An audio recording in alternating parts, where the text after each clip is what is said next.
My parents have always been cruel people. Sharp words, mocking laughter, constant judgment. That was my childhood. They chipped away at my confidence for years, and even now as an adult, I still feel the damage they caused. Because of that pain, I promised myself one thing. My daughter would never grow up feeling small the way I did. I've worked so hard to give her the safety and encouragement I never had. Last weekend, my parents, Richard and Helen, came over to our house in Cedar Falls for dinner. Everything was fine until after we ate, when my 10-year-old daughter, Emma, nervously asked if she could play them a song on her keyboard. She's just learning. Her hands were shaking a little.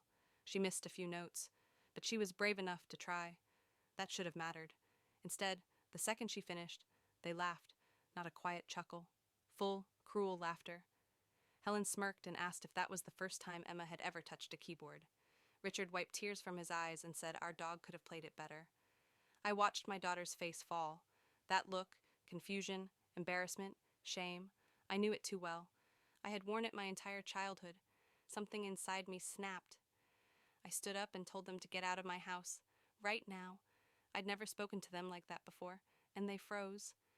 Helen tried to laugh it off, like it was all a joke, and asked Emma to play another song, as if the damage hadn't already been done. I told them if they weren't off my property within a minute, I'd call the police. Now they're calling me dramatic. They say I'm coddling my daughter and that kids need to learn how to take criticism. My sister joined in too, saying I was being cruel and disrespectful. They don't understand, and they never will. I will never let my child grow up thinking she deserves to be mocked. I will never let anyone, even my own parents, break her the way they broke me.